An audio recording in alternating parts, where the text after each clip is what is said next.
Urea ఇక సర్కారు దయ. ఎకరం వరికి రెండు, మక్కకు 3 బస్తాలే. ప్రభుత్వం ఎంతిస్తే అంత తీసుకోవాల్సిందే. కోటాలో కోత, పంటల వారీగా పరిమితి. ఒక్క బస్తా ఎక్కువిచ్చే వీలు లేకుండా చర్యలు. ఒక్క రోజులో తీసుకోకపోతే బుకింగ్ రద్దు. ఈ మేరకు యాప్లో నిబంధనలు ఫిక్సు. భూమి సాగులో తప్పుడు లెక్కలు చూపిస్తే పంటల విక్రయ సమయంలో ఇబ్బందే. ఈ బస్తాలేం సరిపోతాయి అంటున్న రైతులు.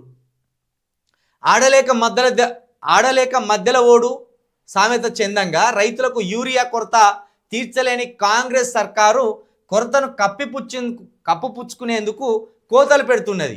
2 ఏళ్లుగా రైతులకు అవసరమైన యూరియా సరఫరా చేయలేక వారిని రోడ్డెక్కేలా చేసిన ప్రభుత్వం ఇప్పుడు మరో పిడుగు వేసింది. యూరియా పంపిణీలో కోత పెట్టింది. ఇందులో భాగంగానే ఎకరానికి ఏ పంటకు ఎంత యూరియా ఇవ్వాలో లెక్క తేల్చింది. కొత్తగా తీసుకొస్తున్న యూరియా బుకింగ్ యాప్లో కోతలకు రంగం సిద్ధం చేసింది.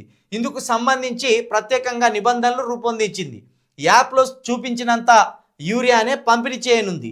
ఈ మేరకు ఇకపై రైతులకు అవసరమైన యూరియా ఇవ్వరు. సర్కారు ఎంతిస్తే అంతే తీసుకోవాలి. అంతకు మించి ఒక్క బస్తా ఎక్కువ ఇవ్వరు. అంతే. ఇది ఏంటంటే ప్రభుత్వానికి చేతనైతే లేదు, యూరియాని సరఫరా చేయలేకపోతుంది అనే విమర్శలు ఎక్కడ వస్తాయో, ఈ రైతులు ఎక్కడ తిరగబడతారో, ఈ రైతులు ఈ ప్రభుత్వం మీద ఎక్కడ దుమ్మెత్తిపోసి తన్నుతారో అనే భయంతో ఓ పనికిమాలిన యాప్ తెచ్చి ఆ పనికిమాలిన యాప్లో వరికి 2 బస్తాలాట ఎకరానికి, మక్కకు 3 బస్తాలాట. మళ్ళా ఈరోజు బుకింగ్ చేసుకుంటే ఇవాళనే తీసుకోవాలి. పుసుకున్న ఇవాళ కుదరలేదు రేపు పోతామంటే మళ్ళీ బుకింగ్ యాప్ తోటి రద్దు.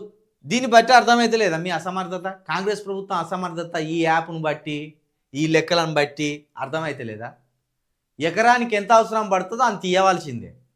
మక్కకు ఎకరానికి ఎంత అవసరం పడుతుందో అంత ఇవ్వవలసిందే. 3 బస్తాలు పడుతుందా, 4 బస్తాలు పడుతుందా, 1 బస్తే పడుతుందా ఎకరానికి అనేది అది రైతులకు తెలుసు. అధికారులకు కూడా తెలుసు కదా రైతులకు ఎట్లా అవసరం పడుతుంది అనేది. మరి ఇన్ని నియమ నిబంధనలు ఎందుకు అంటే యూరియా కొరత ఉన్నది అనేది స్పష్టంగా అర్థమవుతుంది కదా. యూరియా కాంగ్రెస్ ప్రభుత్వం అవసరానికి తగ్గట్టుగా అందించలేకపోతుంది అనేది దీన్ని బట్టి అర్థమవుతున్నది కదా. ఇన్ని రకాల నిబంధనల, ఇన్ని రకాల ఆంక్షల, ఇన్ని రకాలుగా రైతులను గోస పెడతారా? మళ్ళీ మొదటి కాడికి వచ్చింది కదా, పాస్బుక్లు పెట్టుకొని పాస్బుక్ల మీద రౌతులు పెట్టి ఆ రౌతుల పక్కన నిలబడవలసిన పరిస్థితి ఈ రైతులకు దాపురించింది కదా. దీన్నేనా మీరు అన్నది ఇందిరమ్మ రాజ్యం అని? దీన్నేనా రేవంత్ అన్న 3 రంగుల జెండా బట్టి ముందు కురుకుతాడని పాట పాడుకుంటా ఈ ప్రజలను మాయ చేసింది? కనీసం బుద్ధి ఉండాలి కదా. రేవంత్ రెడ్డి గారు అన్నారు కదా మేము కూడా వ్యవసాయదారులమే అని. మరి మీ ఇంట్లో ఎవడన్నా నచ్చి ఇట్లా లైన్లో నిలబడ్డారా? మీ అన్నో మీ తమ్ముడో లేకపోతే ఇంకెవరైనా వచ్చి ఇదే పాస్బుక్లు లైన్లో పెట్టి నిలబడ్డారా? ఈ రైతుల గోసలు మీకు పట్టాయా? 100% యూరియా సరఫరా విషయంలో కాంగ్రెస్ ప్రభుత్వం చేతులెత్తేసింది, ఘోరమైన విఫలమైంది. ఇక రైతులు మీరే డిసైడ్ కావాలి. ఎవరు వస్తే మీ బతుకులు బాగుపడతాయి, ఎవరిని దించితే మీ బతుకులు బాగుపడతాయి. ఈ విషయాన్ని మీరు డిసైడ్ కావాలి.